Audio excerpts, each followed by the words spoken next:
Kumusta kayo mga padreng at welcome back na naman sa ating channel, Dayo from Mabuco, Hermosa, Bataan. Ang issue ng motor ni boss, hindi daw niya mapa-start sa kanyang push button or electric starter na parang hindi daw sumasabit o umiikot lang yung motor pero hindi mapa-andar yung kanyang makina. Okay, check natin. May neutral lights naman. Yung mga busina, try natin.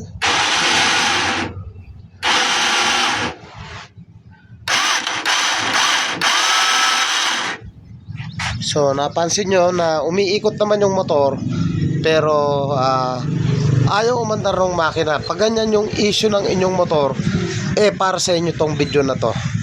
Tanggalin yung dalawang 8mm sa cover ng engine sprocket. At tanggalin ang 8mm dito sa stator wiring bracket. At pagkatanggal nyan, isunod natin yung tatlong 8mm dito sa ating starter cover. At gumamit ng flat screw para matanggal itong cover ng starter motor. At isunod naman natin yung 8mm sa cover ng mismong magneto. Paikot po yan. At maglagay ng sapuan ng langis sa ilalim sapagkat pagsira na po yung oil seal dyan sa gitna ay tutulo po yan.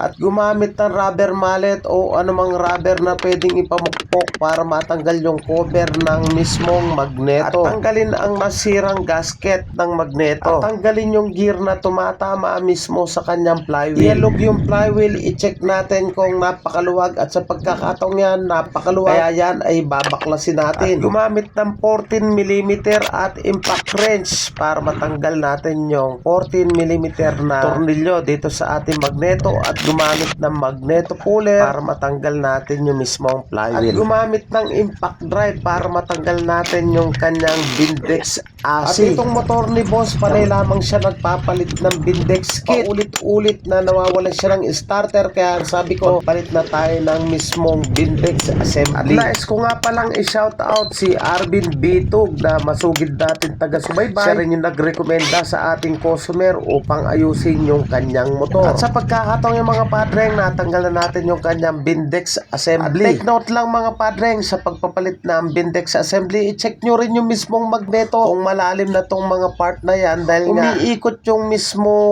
yan o, yung pinaka bola-bola na yan, umiikot yan, dapat yan hindi malalim, dapat yan makinis. Kaya sa pagkakataong ito, yung motor ni boss malalim na, kaya lininis ko muna tapos sabay ko siya liliyain para smooth yung pag-ikot ng kanyang roller. So yan ang kalimitan hindi pinapansin ng mga naggagawa.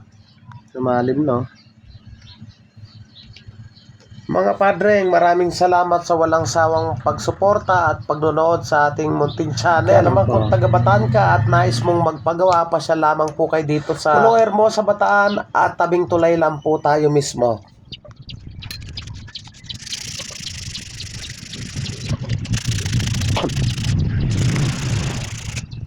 Skygo brand yung nabili ng ating customer. At ang halaga niya mga padreng ay 450. Pwede ito sa Rusi, Skygo, Rakan, Motoposh o lahat ng mga China brand ay pwede po yan.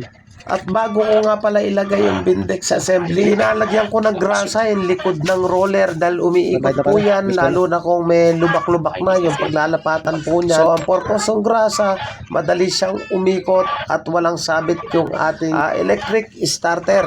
At bago ko nga pala ikabit yung Allen bolt, gumagamit ako ng thread lock dahil nga kalimitan sa mga China brand na motor, ang issue po nila ay kumakalas itong Allen bolt ng magneto dahilan kung bakit hindi mapadyakan. At marami tayong content na naging ganyan, kaya ako gumagamit ako ng thread lock bago ko siya ibalik.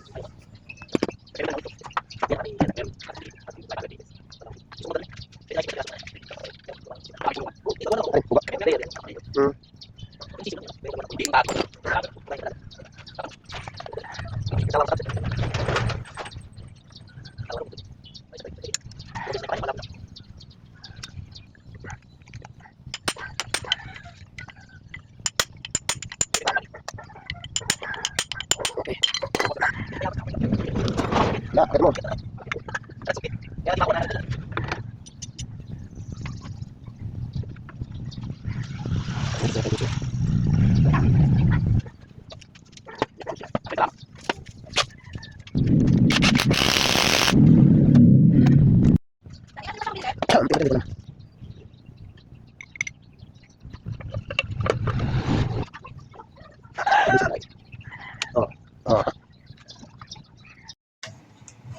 So yung mga padreng, ang issue nito ay gumana ng push button, lagi lang siya nagpapalit ng Bindex kit.